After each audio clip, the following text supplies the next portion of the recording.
Halo semuanya, kembali lagi bersama saya Michael. Di video kali ini kita akan update keadaan market crypto. Saya akan membahas secara nanti kita akan membahas ada sedikit bad newsnya, kenapa mungkin market bisa mengalami pullback, atau good newsnya juga gitu ya, yang menjadi sentimen dari market selama ini gitu. Jadi kita akan melihat apakah possible market ini mengalami kenaikan lagi atau market akan mengalami pullback, yang akan kita bahas di video kali ini ya.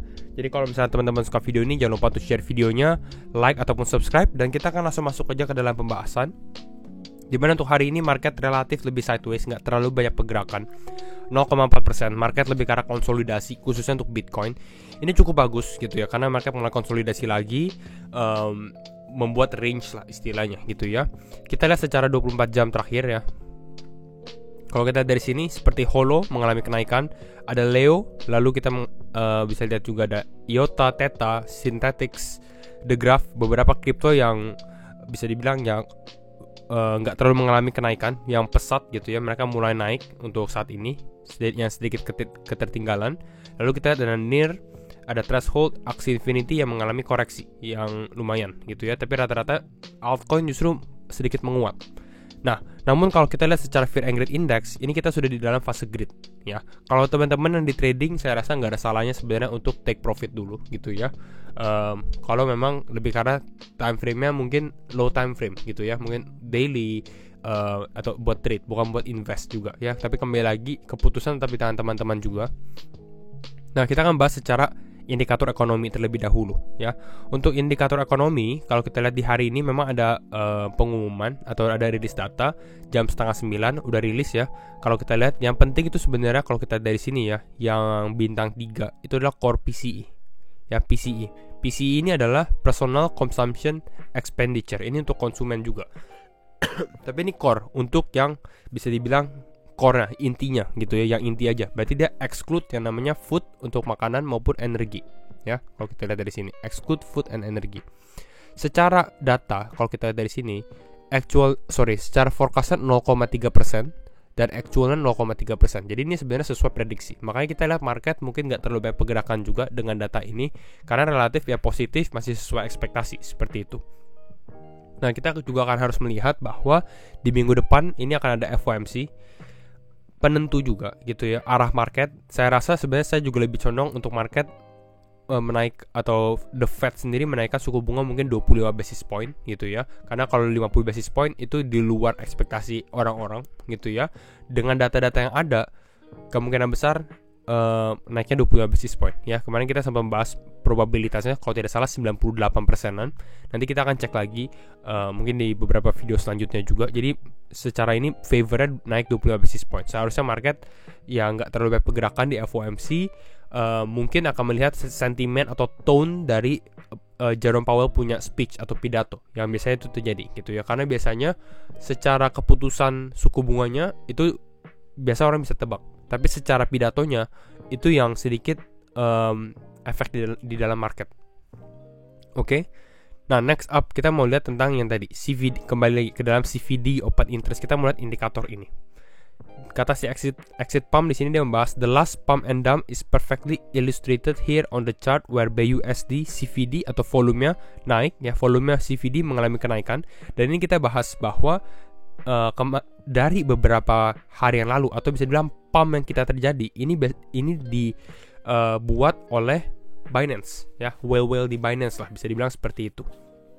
Dan ini kelihatan pada saat mereka mengalami pump ini ada demand juga di BUSD CVD. Walaupun sebenarnya kalau saya rasa ya bukan hanya dari Binance doang, dari exchange lain pun juga. Tapi kalau kita lihat yang stand out the most atau yang paling kelihatan itulah dari Binance ya. Secara open interest turun, lalu sekarang ini mulai creep back up lagi, mulai mengalami kenaikan. Nah, sekarang kita akan bahas secara price action juga untuk Bitcoin saat ini ya. Namun sebelum itu baru aja ada pengumuman ya dari White House sendiri, dari Amerika gitu ya. Ini mengenai tentang roadmapnya mereka, the administration roadmap to mitigate cryptocurrency risk, atau untuk resiko dari cryptocurrency ya. Ini baru saja terjadi. Kalau teman-teman lihat secara time frame 15 menit secara price actionnya atau 5 menit mungkin ya, secara price actionnya pada saat bisa dibilang artikel ini dibuat atau di launch, karena sebenarnya kan dari tone-nya, wah resiko cryptocurrency ini negatif gitu ya. Makanya ini market sedikit mengalami penurunan. turun 1% untuk Bitcoin ke level 22.900-an. Namun saat ini dia mulai kembali lagi naik lagi secara short term time frame di time frame 5 menit ini ya kita buat. Nah, kita nanti kembali ke time frame 4 jam aja atau 2 jam gitu ya. Nanti kita akan bahas lebih detail lagi. Nah, kita bahas ini dulu. Apakah ini ada sesuatu yang harus mencemaskan kita atau tidak gitu ya. 2022 ya, 2022 adalah tahun yang susah, tough year untuk cryptocurrency ya. Di bulan Mei ada stablecoin Luna ya, sebenarnya ini kan stablecoin Luna yang imploded. Lalu ada major cryptocurrency exchange collapse, ini FTX juga. Jadi memang sebenarnya 2022 ini tahun yang susah untuk kripto gitu ya. Makanya kalau teman-teman lihat apakah 2023 akan lebih susah, saya rasa tidak sebenarnya. Karena ya event besar terjadi di 2022, 2023 seharusnya mungkin kita lebih sedikit membaik gitu ya. 2024 mungkin kita baru mengalami euforia seperti yang kita alami di tahun 2020 ataupun 2021. At President Biden direction atau dari arahan dari Presiden Biden, we have spent the past year identifying the risk of cryptocurrency. Dalam 1 tahun terakhir atau beberapa tahun terakhir, mereka identifikasi ya resiko-resiko cryptocurrency di sini ya. Di sini dia ada bahas beberapa resiko gitu ya, tapi saya lihat resikonya nggak terlalu dicantumkan dengan point resikonya ini seperti itu ya. Di sini dia membahas tentang teknologinya. The technology powering cryptocurrency may offer ways to make payment faster, cheaper, and safer, but this framework identifies clear risk. Jadi dia bilang teknologinya bagus, lebih cepat, lebih murah, lebih aman, tapi ini ada clear risk. Kenapa risknya mereka lebih ke arah karena nggak applicable atau bisa disesuaikan di regulasi finansial yang ada saat ini di traditional finance gitu ya. Dan di sini dia membahas tentang mislead consumers, lalu tentang money laundering juga sempat dibahas di sini juga. Memang kalau kita dari resiko cryptocurrency pun memang ada hal-hal seperti itu gitu ya. Namun kita lihat juga secara yang badnya, yang buruknya maupun yang bagusnya juga gitu ya. Selalu semua ada sisi-sisinya, ada pendapatnya gitu ya. Lalu yang kedua di sini dia membahas tentang authorities harus ada appropriate and issue new guidance where needed ya. Maksudnya ya lebih karena untuk regulasi-regulasi yang ada juga. Di sini dia untuk to help consumers understand the risk of buying cryptocurrency. Memang kita selalu bahas bahwa untuk buying cryptocurrency bukan yang gak ada risiko. Ini adalah bisa dibilang financial asset yang paling beresiko sih saya rasa gitu ya. Kenapa? Karena secara volatilitas juga yang paling tinggi. Seperti itu. Lalu di sini dia membahas tentang transparansi dan lain-lain gitu. Saya rasa sebenarnya ini dia ada lead beberapa resiko gitu ya, tapi butuh solusinya yang tepat lagi. Sebenarnya di sini solusinya kurang dijelaskan gitu ya. Kira-kira itu. Lalu sekarang kita membahas tentang potensi pump di kripto ya. Ini dari Volis ya. Di sini dia membahas di mana market mengalami pump pada saat weekend ya. Kita lihat dari 13 Januari sampai Saturday atau dari Jumat sampai Sabtu Januari. Di sini market mengalami kenaikan, khususnya untuk Bitcoin ya, naik. Friday 20 Januari sampai Saturday 21 Januari market juga mengalami kenaikan. Lalu kita lihat juga untuk hari ini ya, Friday 27 Januari sampai Saturday 28 Januari, apakah market juga akan mengalami kenaikan atau tidak. Di sini dia ngambil mungkin rata-rata, jadi kisaran target 24.800 ya.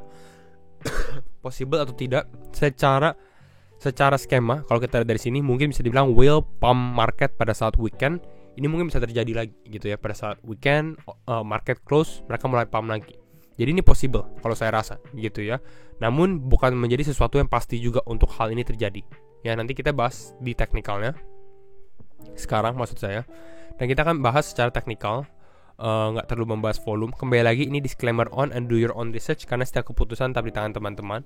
Kalau teman-teman lihat video terakhir kita di mana crypto breakout lagi gitu ya, kita melihat potensi sebenarnya untuk Bitcoin swap low di sini ya, liquidity di sini swap low, ambil sisi bawah. Dengan seperti itu market mulai mengalami potensi untuk testing ke area atas ini. Tapi kita lihat yang terjadi memang market koreksi. Kalau kita dari sini ya, market memang mengalami koreksi. Namun ekspektasi saya mungkin bisa testing ke area liquidity zone ini atau di bawah gitu istilahnya. Ini hit stop loss di bawah sini. Namun yang terjadi market menemukan supportnya, dan memang ini udah kita lay down juga supportnya ya. Kalau teman-teman lihat di mungkin ini ya, fake pump untuk crypto. Di video itu kita sama bahas skenario atau level 22.500, garis ini menjadi garis level support. dan memang ini bounce cukup bagus ya, hit persis di garis ini lalu mengalami kenaikan lagi gitu. Namun kita bisa lihat secara 15, ini saya close dulu secara gambar ini. Namun kita bisa lihat selama beberapa jam terakhir ini Bitcoin mulai konsolidasi kembali lagi gitu ya, mulai konsolidasi lagi. Artinya apa? Sebenarnya ini artinya dia preparing untuk big move lagi gitu ya, big move yang terjadi. Dan saya rasa potensi kalau misalnya market pump seperti yang si Volis di sini berbicara, ya bisa jadi gitu ya. Ke area berapa?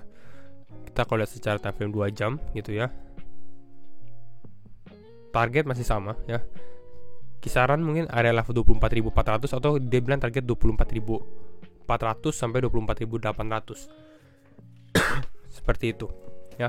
Tapi pertanyaan yang kita mau lihat dulu sebenarnya, ini Bitcoin sebenarnya sudah terjadi fake out ya di area ini. Karena kalau teman-teman lihat di 2 jam memang dia closing. Namun kalau kita lihat di time frame 4 jam yang biasanya ini menjadi indikator orang-orang apakah dia breakout atau tidak, ini kita bisa lihat ini adalah shadow candle, bukan body candle. Artinya dia cuma naik terus mengalami penurunan lagi. Closingnya di bawah sini. Artinya di sini banyak selling pressure juga. Jadi pertanyaannya adalah sebenarnya apakah market bisa testing ke atas lagi atau tidak, gitu ya. Saya rasa dengan skenario yang ada, kalau teman-teman short ya atau potensi short, sebenarnya pasti taruh stop loss mungkin di area high-nya di sini, lalu mulai shorting Bitcoin di area kisaran area di sini, di atas garis kuning ya, karena saya rasa di sini adalah zona konsolidasi ya. Kita warnain dulu biar kelihatan jelas. Nah di sini kurang jelas ya. Ya ini bisa dibilang ini sebenarnya zona konsolidasi untuk Bitcoin. Jadi kita mau lihat apakah dia bisa overstretch ke area ini. Sekarang Bitcoin di level 23.100. Apakah ada momentum yang cukup kuat juga untuk membuat push ke Bitcoin ya. Tapi saya sebenarnya kalau kita dari sini lebih ke arah masih condong untuk maunya Bitcoin pullback dulu ya. Kenapa? Karena pullback ini selalu ya baik untuk kripto juga. Artinya kenaikan ini biar lebih lama juga. Istilahnya kalau kita mengalami pullback di sini, ya artinya kita mungkin bisa testing ke area level 24.000 ataupun 25.000. Bahkan kalau kita mau testing ke area level 28.000 dengan kita mengalami pullback yang sedikit lebih dalam, ini menjadi market lebih healthy juga, lebih sehat juga gitu ya. Jadi ini yang kita harapkan sebenarnya untuk di dalam market ya. Untuk saat ini kita lihat dulu ya apakah market bisa mengalami kenaikan atau tidak. Tapi kira-kira itu analisanya. Resistance level 23.365 maupun ke level 23.800. Apakah volume yang ada atau tidak? Kalau kita lihat dari chart grafik ini, ya sebenarnya ini possible di mana weekend pump. Nah kalau kita lihat market standard SPX ya, New York Stock Exchange, ini lumayan, ini breakoutnya cukup bagus juga. Kita akan lihat secara weekly-nya bagaimana ya, karena ini hari Jumat, seharusnya dia akan closing candle weekly dalam beberapa jam lagi ya. Kalau kita di sini ya dalam 4 jam akan closing candle weekly. Jadi kalau misalnya closingnya mungkin positif, ini menjadi pertanda bagus sekali untuk SPX. Dan orang-orang mungkin akan lebih wah, ini artinya mungkin ada potensi kita mengalami kenaikan lagi, maupun di kripto ataupun di equity atau di saham lah gitu. Kenapa? Karena biasanya kripto ini mengikuti saham. Ya kalau kita lihat confirm breakout di sini, closing candle persis di atas garis warna putih ini, berarti ini cukup pertanda bagus gitu ya. Mungkin kita akan ada trend, mungkin bisa testing ke area ini 42.900, baru nanti kita lihat skenario yang ada dari XPX sendiri. Seperti itu. Bitcoin dominance kalau kita lihat secara time frame 2 jam mungkin. Nah, kita masih harapkan sebenarnya untuk altcoin performing mungkin bisa testing ke area support kembali ke bawah sini gitu ya. Ini sedikit konsolidasi, tapi saya rasa kalau misalnya dia bisa retest kembali ke zona warna kotak warna putih ini cukup bagus untuk altcoin juga gitu ya. Kita lebih condong untuk altcoin outperform Bitcoin dulu. Jadi kira-kira mungkin itu dulu untuk update market crypto hari ini. Dan kalau misalnya teman-teman suka video ini, jangan lupa untuk share videonya, like ataupun subscribe. Dan sekali lagi, thank you so much for watching and see you in the next video. Bye bye.